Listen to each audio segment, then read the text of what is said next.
El Señor Uno uno es. O sea, es Padre y es Hijo. Dios no son tres personas distintas. Bienvenidos al podcast Preguntas de esta generación. Produce DECOM IPUC Villanueva Central. Hola, Dios te bendiga. Esto es Preguntas de esta generación. Hoy en compañía de mi pastor Jairo García. Hermano, bienvenido. Gracias, Valentina. Qué alegría. No sé si te dijeron, pero la audiencia te extraña. ¿Qué se hizo la yo chica? también. La presentadora. Yo también los extrañé muchísimo y más que feliz de estar aquí. Y hoy venimos con un tema súper interesante, el dogma de la Trinidad, pastor. Oh, qué interesante. Bienvenidos todos a este podcast, Preguntas de esta generación. Preguntas de esta generación. Pastor, ¿qué es el dogma de la Trinidad? De una vez entramos al grano. Primero quiero hacer unas aclaraciones y advertencias. Queremos hablar sobre este tema por las preguntas que nos hacen. Queremos hacerlo con todo el respeto por todas las personas que no creen lo mismo que nosotros. Y queremos hacerlo también con la libertad que el Espíritu Santo nos da para hablar de lo que sabemos, Amén, hablamos. El dogma de la Trinidad es precisamente una enseñanza que creó una iglesia tradicional en el mundo, que es la Iglesia Católica Romana, donde definían que Dios eran tres personas distintas y un solo Dios verdadero. A eso le llamaron el misterio de la Santísima Trinidad y bueno, eso lo fundamentaron como un dogma de fe de su estructura organizacional de la iglesia tradicional. Es básicamente eso lo que es la Trinidad. Definir que Dios no es uno solo, único e indivisible, sino que Dios puede dividirse en tres personas distintas y es un gran error teológico. Pastor, este es un tema de hace muchísimos años. Sí, tendríamos que remontarnos, Valentina, a los primeros siglos, al siglo III, por allá en el año 325 en Nicea. Sí, es mucho tiempo, pero antes de ahí en la Biblia, por eso nunca encontrarás el término Trinidad ni la enseñanza. De verdad, nunca en la Biblia. Ni la idea tampoco, porque uno diría, bueno, está la idea de Dios son tres personas y un solo Dios verdadero. Tal la palabra, no. No, ni la palabra Trinidad, no se encuentra. Fue a partir del siglo III que se acuña el término Trinidad o la definición de Dios de tres personas distintas y un solo Dios verdadero, y comienza a practicarse desde ese siglo la enseñanza en un Dios trino, que antes no hay evidencias históricas al respecto, ni bíblicas. Todos los creyentes del primero, segundo, hasta el tercer siglo creyeron que había un Dios que se había manifestado en carne y que ese Dios era Jesucristo. Bueno, este es un tema de hace muchísimos años, ¿sí? Y más de miles y miles de personas que creen en esto, pastor. Millones de personas en el mundo.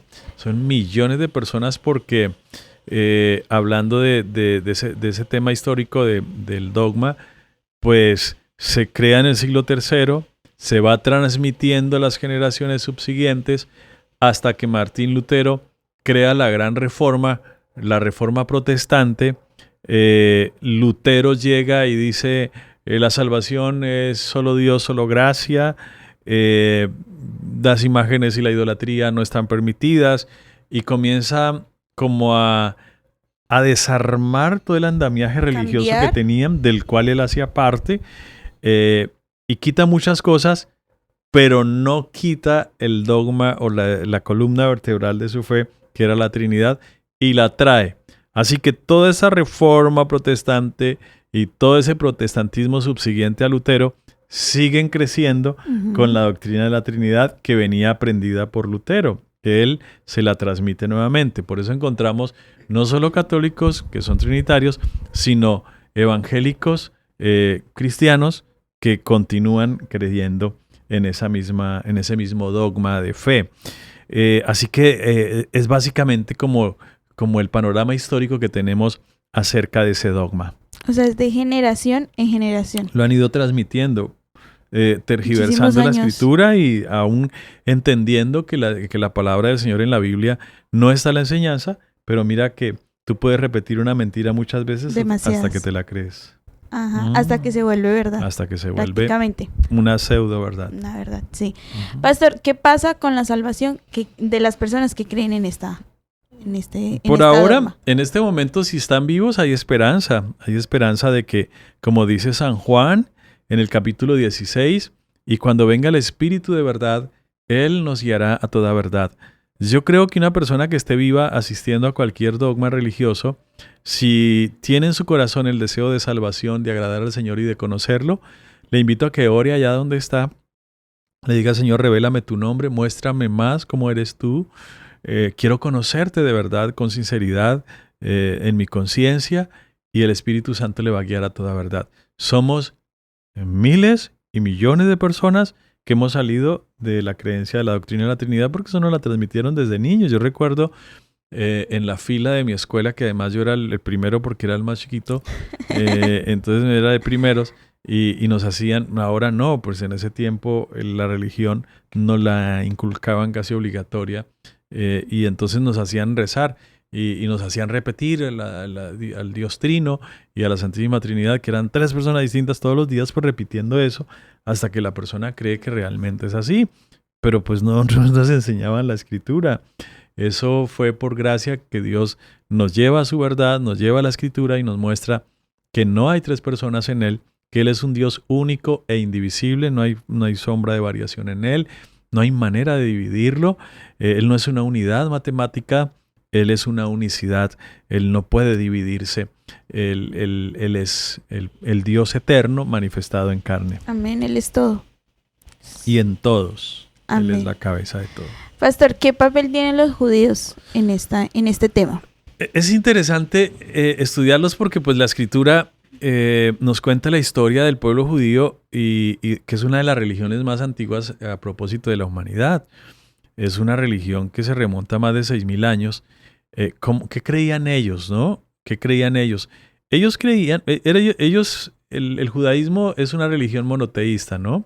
Recuerden que hay religiones politeístas y monoteístas. Politeístas que creen en más de una deidad. En la India, en Oriente, estoy hablando de la China, Japón, Corea. Ellos son politeístas, tienen muchos dioses. Los hindús tienen muchos dioses y otras culturas del mundo. Pues los judíos no, los judíos eran monoteístas. O sea, ¿qué quiere decir? Que creían en la existencia de un solo y único Dios. Así que en la mente de ellos no divagaban entre que si Dios eran 3 personas y un solo Dios, no. Estaba claro. Era clarísimo, tanto que el Shema de Deuteronomio capítulo 6, versículo 4, el Shema es la estructura. Ellos le llamaban el Shema a la estructura doctrinal de fe que tenían. ¿Qué dice Deuteronomio capítulo 6, verso 4? Oye Israel, el Señor nuestro Dios, el Señor uno es. Uh-huh. O sea, eso muestra que la estructura fundamental de la fe del judaísmo era monoteísta. Uh-huh. El Señor nuestro Dios, el Señor uno es. Y lo que seguía era, y tienes que enseñarlo a las generaciones venideras, repítales eso, que el Señor es uno y que es único. Entonces mire usted que en la Escritura no pueden aparecer. Las personas intentan buscar la Trinidad, pero se da a partir de un prejuicio religioso, no a partir de la Escritura. Entonces comienzan a encontrar plurales en la Biblia, por ejemplo, Génesis 1:26, y el Señor dijo, hagamos al hombre a nuestra imagen y semejanza. Ves que está el Padre y el Hijo y el Espíritu Santo, pero yo les invito a tener cuidado con, ves que está el Padre, porque no puedes hacer así de rápido en interpretar un texto y hacer una, no exégesis, sino eisegesis, que es añadirle al texto. Hay que hacer la exégesis real al texto y seria y responsablemente, porque ese hagamos ahí no dice con quién hablaba, no dice que está hablando con Padre, Hijo y Espíritu Santo. Así que cuando tú eres rápido de manos o de mente a decir, ahí está el Padre y el Espíritu Santo hablando con el Hijo, pues no, porque el verso 27 dice, e hizo Dios al hombre. Y no dice, e hicieron ellos al hombre, que eso es importante tenerlo en cuenta. El 26 dice hagamos, el 27 dice, e hizo Dios. Entonces, ¿qué pasó? Un Dios le estaba pidiendo el favor a otros dioses a que le ayudaran a hacerlo porque él no podía. No, el 27 dice que Dios es el que hizo al hombre. Ahora, esa solo es su interpretación. Pero también hay otras interpretaciones a esos plurales, que no solo está el de la Torre de Babel y otros plurales en donde descendamos y confundamos su lengua. Pues Dios no está pidiéndole el favor a nadie.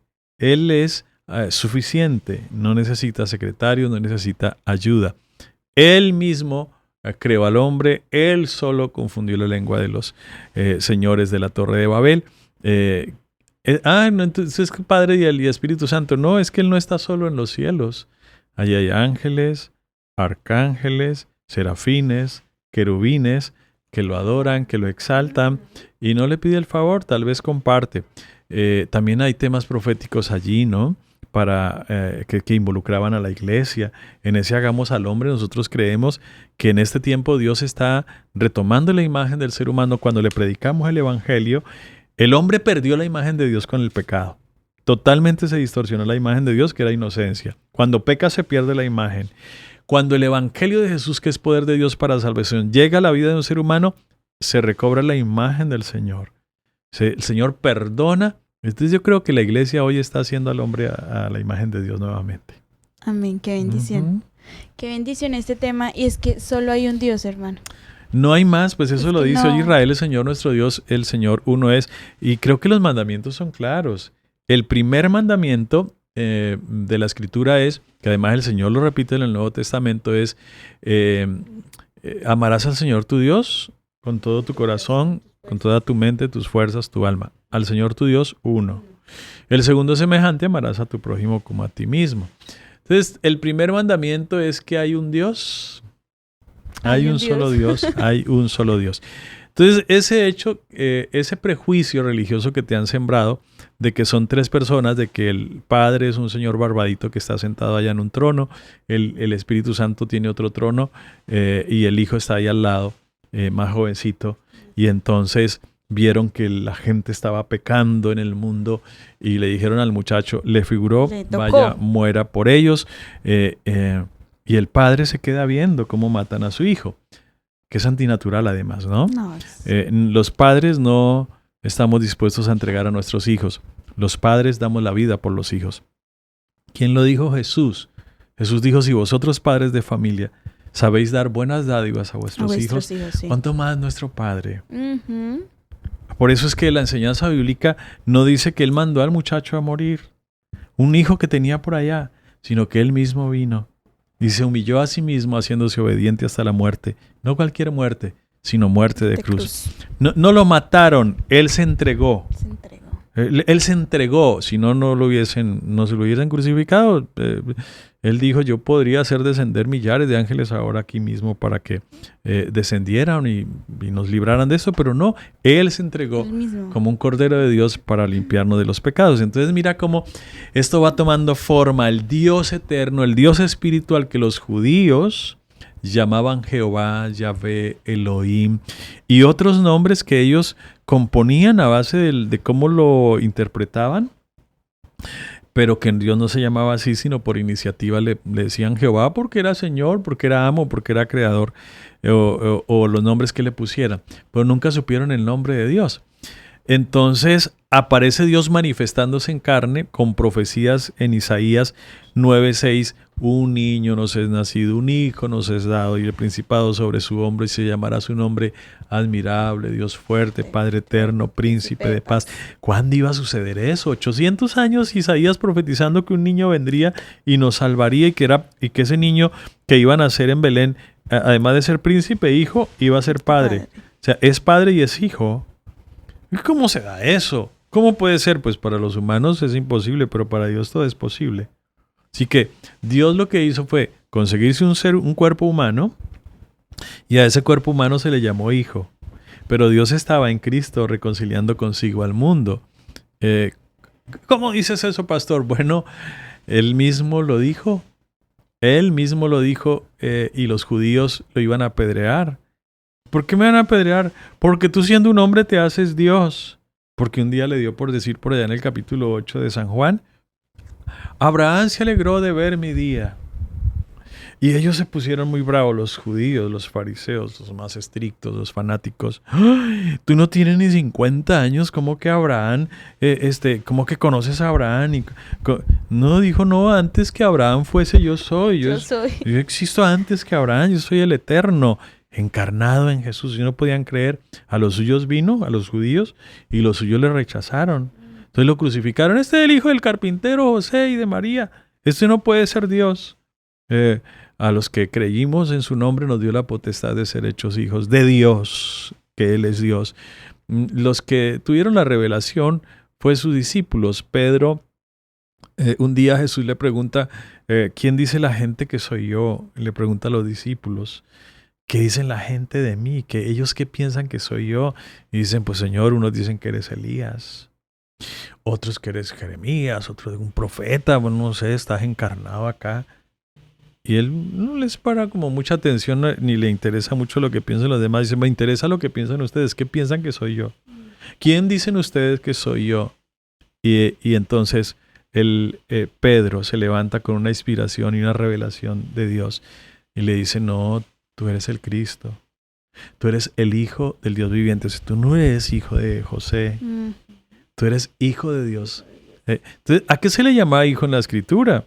Pues al cuerpo humano, a la manifestación en carne, se le llama hijo, pero al Dios eterno, el Padre de la creación, pues es el Padre. Así que nuestro Dios es Padre en la creación, Hijo en la redención en la cruz del Calvario, y es Espíritu porque es su naturaleza. Dios es Espíritu, dice San Juan capítulo 4, versículo 24. Aquí hay una palabra que siempre marca ahí mi cabeza y es la verdad, pastor. Buscar la verdad. San Juan capítulo 16. Y cuando venga el Espíritu de verdad, Él los guiará a toda verdad. ¿Cuál verdad? Jesús dijo en el capítulo 16, versículo 4, yo soy el camino, la verdad y la vida. Capítulo 14, disculpen. Yo soy el camino, la verdad y la vida. Y nadie viene al Padre tocándose el pecho. Jesús ante sus discípulos, diciéndoles, yo soy el camino, la verdad y la vida. Y nadie viene al Padre. ¿Por qué no dijo nadie va al Padre, como lo leen algunas personas? El texto de San Juan 14:6 no dice nadie va. Dice, nadie viene al Padre, asegurando y afirmando que Él mismo es el Padre. Está un apóstol por allí, Tomás, y dice, pero no puede. Felipe también está confundido y dice, basta, Señor, muéstranos al Padre y nos basta. Jesús le dice, ¿no crees que yo soy en el Padre y el Padre en mí? Las palabras que yo os hablo no las hablo por mi propia cuenta, sino que el Padre que mora en mí, Él es el que hace las obras. Si no me creen por lo que digo, pues créanme por lo que hago. Así que, no, muéstranoslo. ¿Y de dónde se lo voy a mostrar? El que me ha visto a mí, ha visto al Padre. Es que se parecían mucho, me dijo alguien. No. Es que Jesús lo que estaba diciendo literalmente es que Él es el Padre, Él es el Dios, manifestado en carne, vestido de un cuerpo humano al que se le llamó Hijo, que se convirtió en el Cordero de Dios, que vino a quitar el pecado del mundo, pero nunca dejó de ser Dios. Ahora me dirás, entonces cuando muere en la cruz Dios se murió. No, murió la carne. El apóstol Pedro en el capítulo 3 de su primera carta de Pedro dice, porque el Señor fue muerto en la carne y vivificado en el Espíritu. Entonces, Dios no estaba muerto porque la Biblia dice que esos 3 días y 3 noches estaba predicándole a los espíritus encarcelados. Y fue y se enfrentó con la muerte. Y le dijo, ¿dónde está muerte tu aguijón? ¿Dónde está sepulcro tu victoria? Muerte, yo seré tu muerte. Así que Dios no muere porque es eterno. Nunca, Él siempre vive. Pastor, ¿algún dato histórico sobre esto? Sí, nos remontamos a ese año 325, ¿no? Es bueno recordar, a partir de enciclopedias católicas precisamente históricas, que nos cuentan de dónde surge todo este tema de la Trinidad, y nos remontamos a ese siglo, al tercero, año 325, ciudad de Nicea. Allí se crea un cisma dentro de la Iglesia Católica, donde Arrio, un hombre de ellos mismos, importante, teólogo, estudioso, comienza a a irse en contra de la doctrina tal como ellos, o del dogma que ellos enseñaban de las 3 personas distintas. Ellos tienen que protegerse de Arrio, del arrianismo, que luego se llama una corriente religiosa o una corriente teológica. Y Arrio, aunque no creía en la Trinidad, tampoco creía en la divinidad absoluta de Dios. Entonces, estaba tan equivocado como los otros. Sin embargo, la Iglesia Católica dice tenemos que protegernos del arrianismo y convocan a ese concilio en Nicea y vamos a ponernos de acuerdo cómo es Dios, quién es Dios.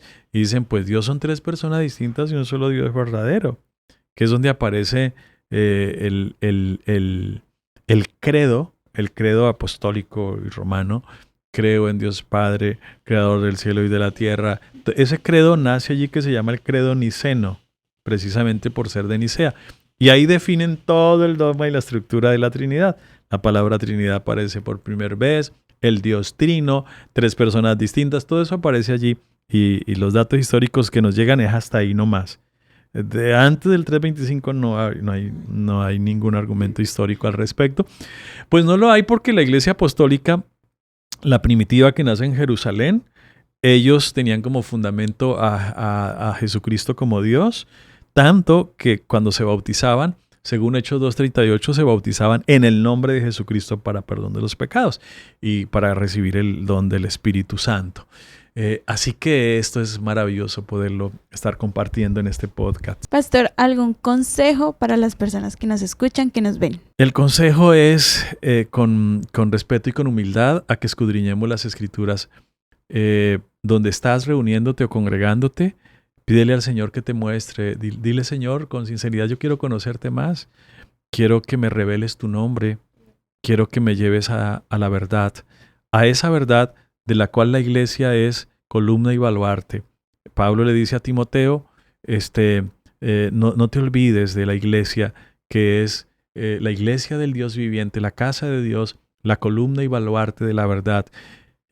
¿Qué verdad? ¿De qué verdad? ¿Qué columna? ¿De qué sostiene una columna? ¿Cuál verdad sostiene y cuál verdad protege como baluarte?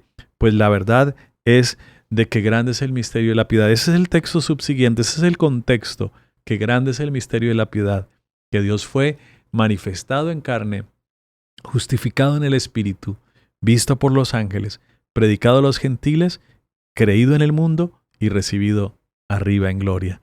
Pídele al Señor que te revele la verdad de Él.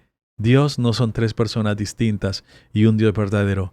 Dios es uno, único, y se manifestó como Padre en la creación, como Hijo en la redención y en su naturaleza de Espíritu, como dice Juan 4:24, porque Dios es Espíritu y está buscándolo a usted, adoradores que le adoren en espíritu y en verdad. Amén, pastor. Bueno, por mi parte, para los hermanos que nos escuchan, que nos ven, tener un corazón agradecido.